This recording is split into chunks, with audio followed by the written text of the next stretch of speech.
Good afternoon and welcome to the first ever UN News Media Conference. I'm Jodie Pele and today we'll be discussing the relationship between organised crime and the media.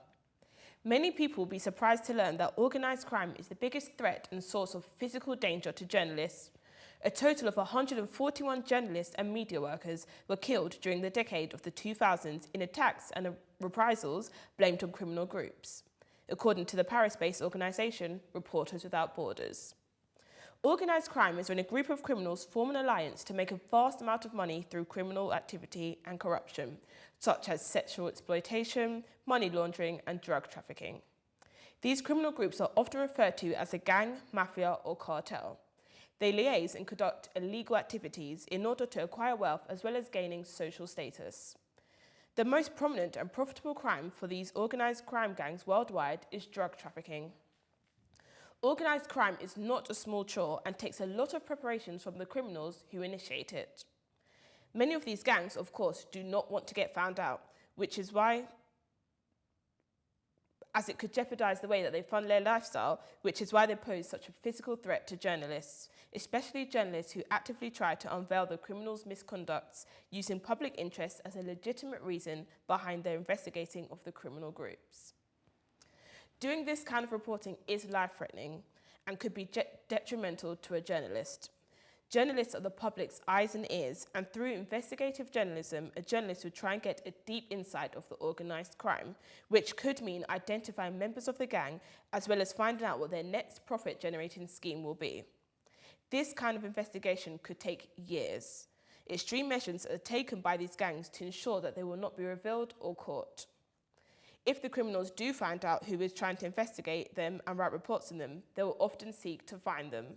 This ultimately has a dramatic consequence where members of the criminal group will take it upon themselves to make sure that they are not outed. The journalist is highly likely to get kidnapped and demanded to hand over all evidence and research that they have gathered on the plotted misdemeanours. In the worst case scenario, the journalist will be murdered.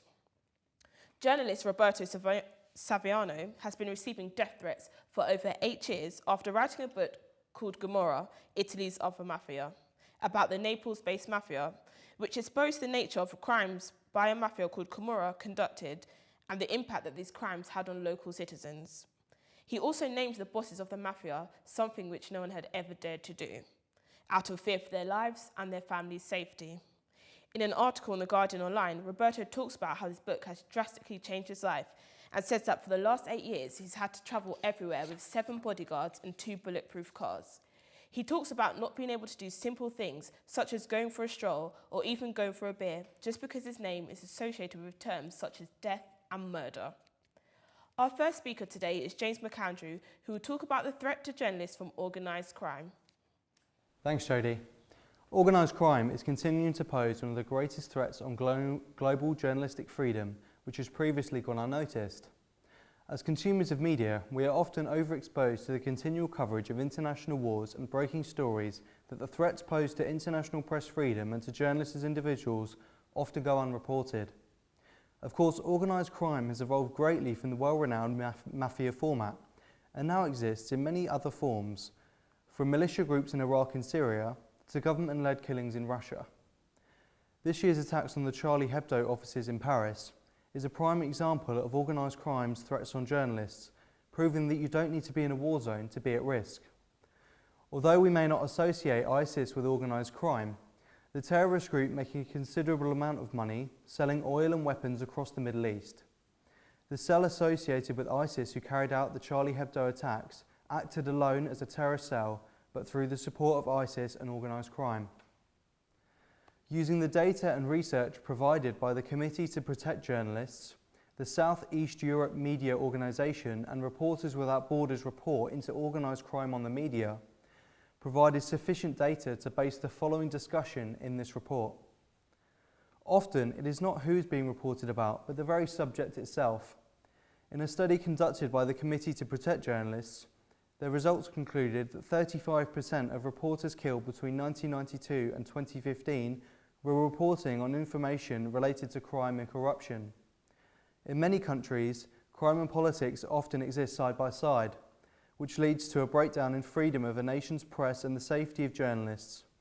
This is an ongoing battle between the freedom of the press, politics and crime, and a war that journalists are now suffering in. The pressure and threats that journalists now face from organised crime bodies has no doubt impacted on the credibility of their work. The lack of contact within the crime organisations and the threats these pose to the journalists decreases the amount of contacts and sources that were once the beacons of crime reporting. Problems are now arising as organised crime groups are taking control of local press outlets, which grants them control of press freedom. In the UK since 1992, only one journalist has been killed whilst working and representing a media organisation. Martin O'Hagan, a journalist in Northern Ireland for the paper Sunday World, was shot outside of his home in Lurgan in September 2001. O'Hagan was an investigative journalist that spent years exposing the secrets of the IRA and was kidnapped by the group in the 1990s. He was killed as a result of the information that he had reported about the group, who were funded by organised crime. In the UK, journalists have an immense level of protection as an individual and in the freedom of their work in comparison to the rest of the world. Through law in the UK and the Human Rights Act Article 10, which includes the freedom of expression, acts as a shield to all journalists working in the country. Journalists are now seeking protection from national and international bodies to put an end to the threat to the industry and to free speech. In 2010, the Mexican government passed a convention to increase the protection of journalists, including passing a legislation that sees threats and murders of journalists a federal crime.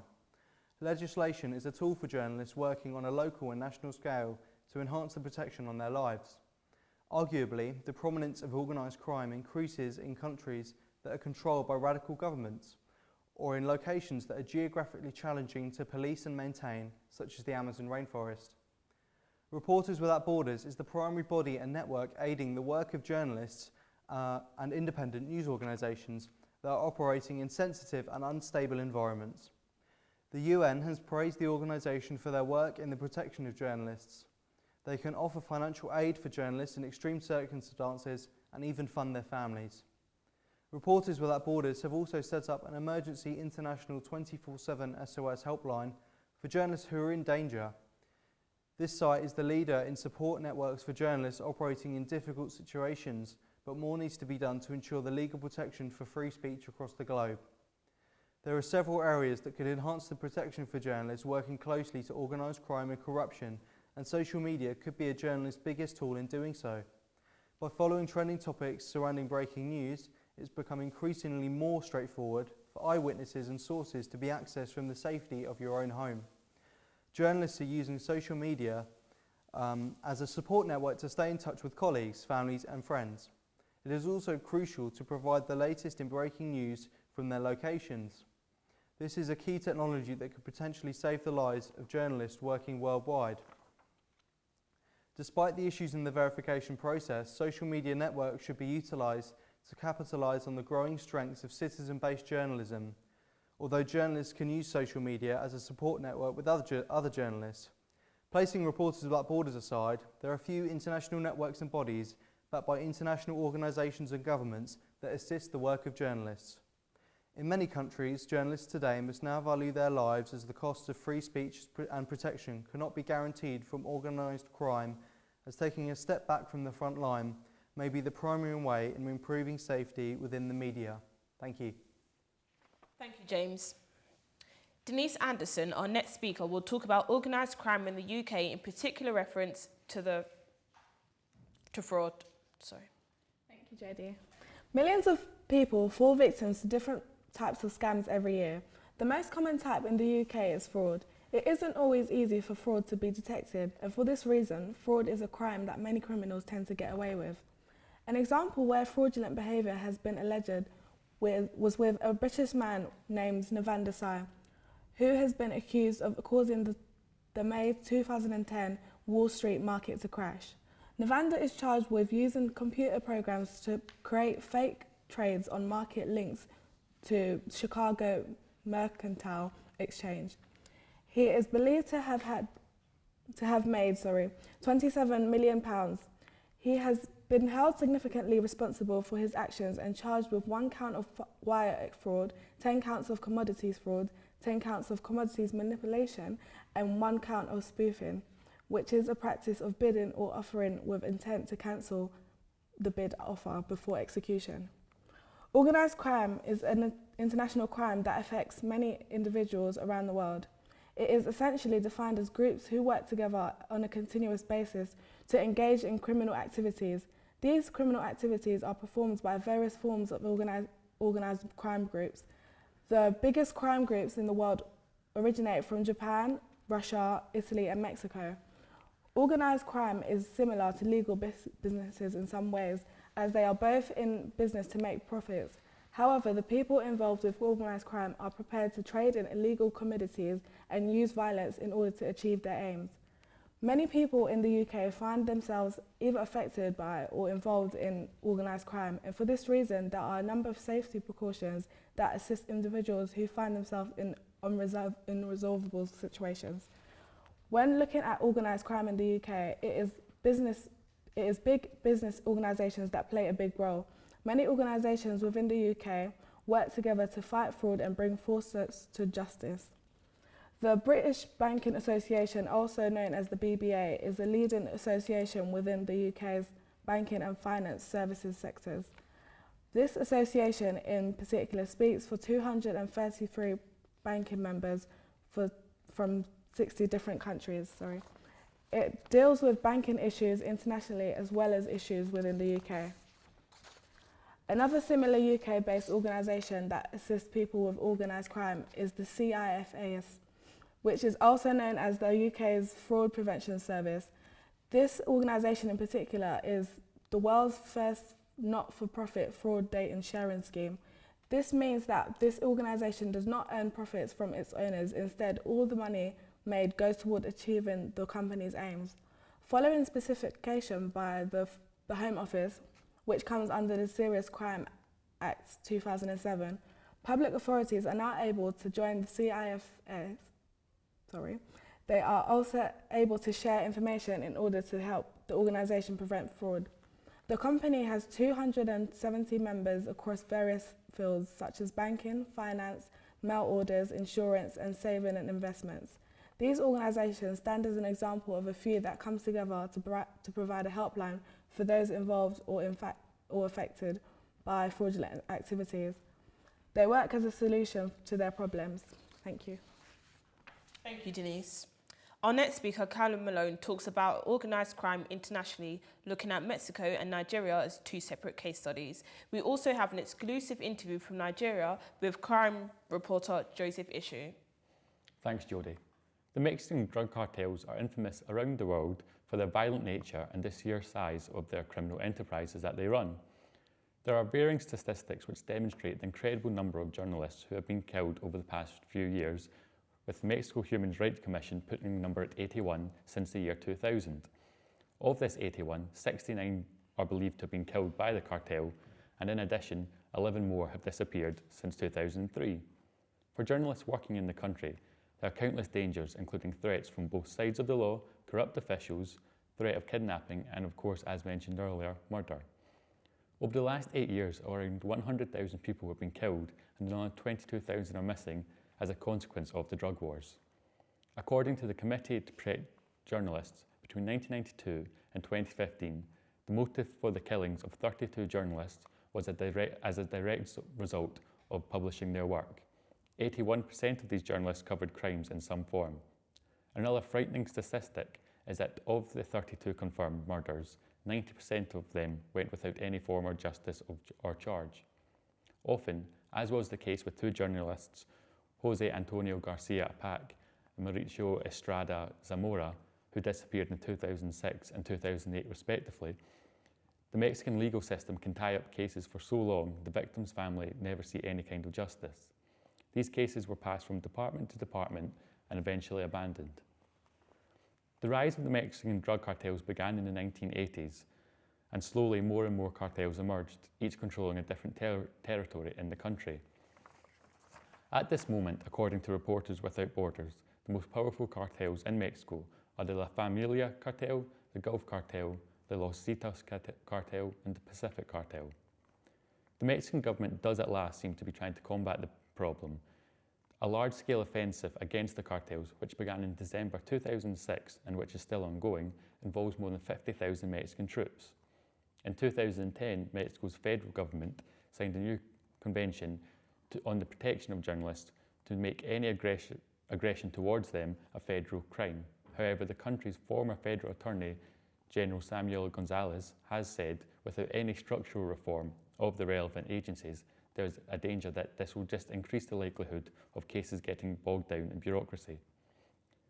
The distinguishing feature of Latin America's cartels is the way they operate as competitors of the state, sometimes directly confronting authorities, while all the time cultivating contacts within the state's apparatus.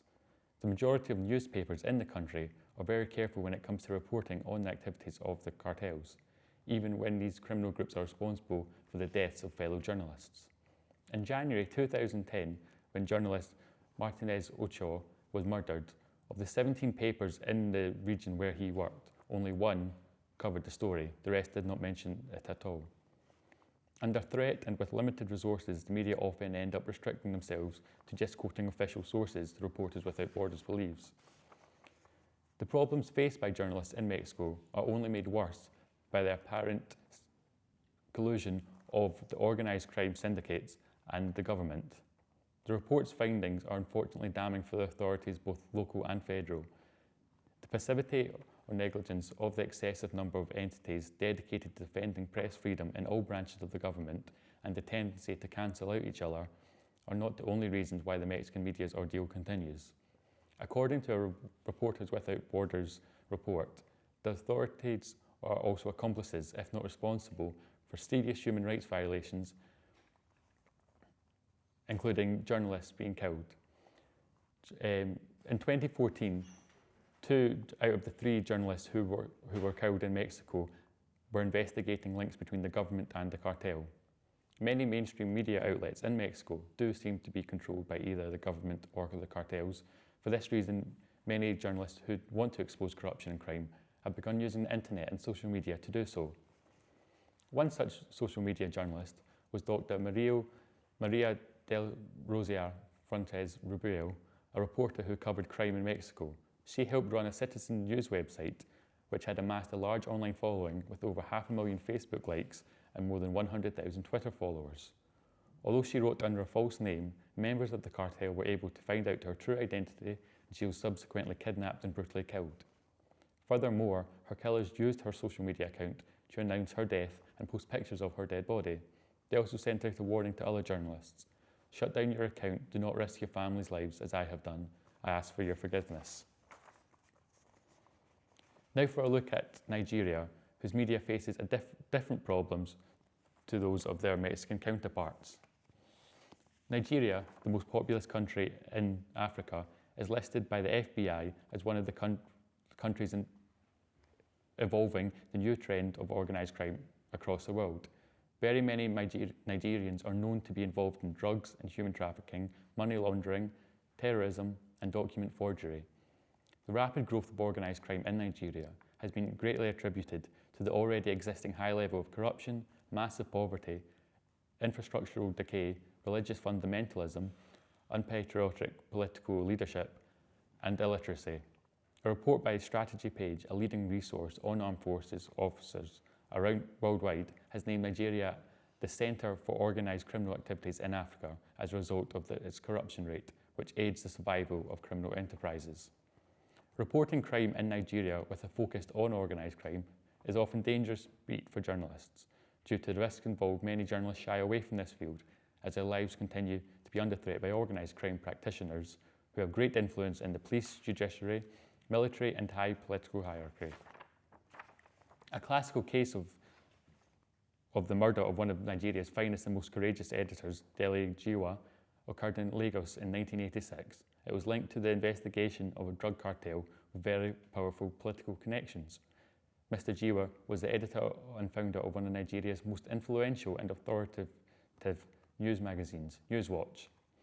Our correspondent, Philomena Okulu, interviewed prominent crime journalist Joseph Ishu from Pilot newspaper about the problems the Nigerian media face when reporting organised crime in the country? In countries such as Mexico, Colombia, and Nigeria, organized crime practitioners are known to be very powerful and have infiltrated the political, economic, and social system of these nations to cover up their illegal and murderous activities. In the media, the threat to the safety of journalists by these gangs has forced many media organizations and journalists to abandon the investigation and reporting of criminal activities. To speak to us on this trend, we have Joseph Ishu, Senior Crime and Defense Correspondent with the Nigerian Pilot newspaper. Welcome, sir. Thank you very much. Do you feel enough is being done in the coverage of organized crime in Nigeria? I don't think so, because I've covered crime and I've done investigative journalism for over a decade now. The trend is very stressful because it requires a lot of resources and adequate protection of a journalist who has embarked on such venture. So, but because like in the private practice, that is private media organizations, the publisher or the management may not be willing to dish out money for one to go on